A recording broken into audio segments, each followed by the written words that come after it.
We're going to talk about the war against Iran right now, and literally the most dangerous thing about it is that everyone thinks they have time. But this is actually the problem, because each party thinks that they can escalate just enough to gain leverage, retaliate just enough to send a message, absorb just enough loss to maintain legitimacy, and hold back just enough to avoid total war. They all think the line hasn't been crossed yet, but history is shaped by moments where everybody miscalculates simultaneously. See, we're going to walk through all these little we still have time moments that each country is going through, because Israel thinks that we can bomb deep into Iran and they'll stop just short of drawing Hezbollah fully in.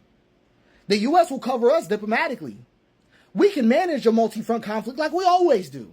But people need to understand in relation to this, into this line of thought, is that one full Hezbollah invasion changes everything. The Iron Dome won't hold forever, and world opinion is shifting. There's a limit to U.S. appetite for war, and I haven't seen anybody pro it. Iran thinks if we bleed them enough, they'll back off.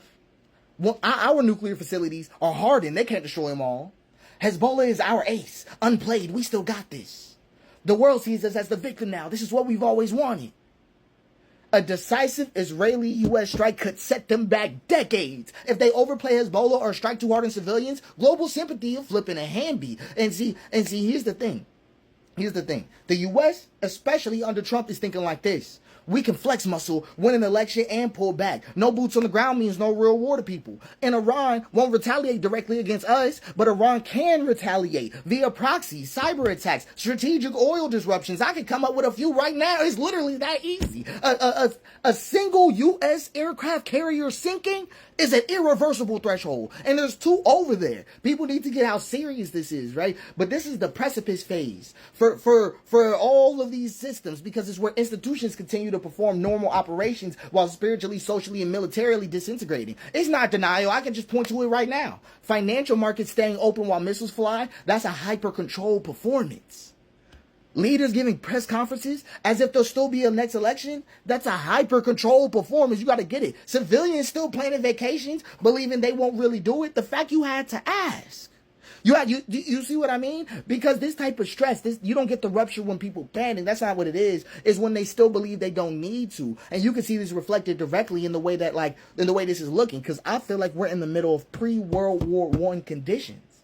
Everybody thought World War I would last a few months. No one thought a single assassination could spiral into trench warfare. I'm just saying. Poland, Hitler invaded. Britain hesitates. Maybe this time it stops here. It didn't. I'm just saying.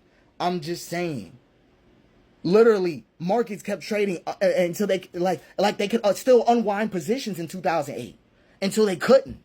I'm just talking from what it is. The Israel-Iran war has passed from narrative warfare, proxy warfare, cyber warfare. Now we're at kinetic, bombing each other's actual homeland. The war, what's left after this? The war enters a stage where reversals aren't even possible, because not even because the leaders are evil, but because the machine of war is a self-driving engine, because everybody still thinks they have time. like everybody still thinks they have time because they're not dead yet, because they haven't seen the mass body bags yet, because they still have electricity and Wi-Fi to get to scroll, because they still think there's a next move, maybe. And maybe there's still a story to be salvaged. Right? But let's go deeper into the other side of this, because this is narrative warfare too. Right. For anybody who got to participate last time, that was great, lovely. I got to see everything. It was wonderful. But before that missile strikes, before the retaliations, before the policy briefs, but there's war stories, right? There's a war of them. There's a war of stories going on. A war of who started it, who deserved it, who's human, who gets to grieve, whose death counts, and who's allowed to care. See, you're feeling helpless, but you're not actually powerless. You're just inside of a perceptual battlefield right now. That's all it is, and that's not passive. It's just what narrative warfare actually looks like for you. See, and one thing that people need to understand in order to do this properly is to not let the algorithm tell you who to cry for, because the feed will be engineered, right? It will show one side's destruction, hide the other, drown you in helpless loops, create rage fatigue. You'll even get tired of being angry, and it'll reduce atrocity into content. And that's not propaganda. That's just entropy as performance. You need to seek independent journalists, read from multiple global sources, and check what you're seeing. But deeper than that, check what you're not seeing. Right? Presence is resistance to curation altogether.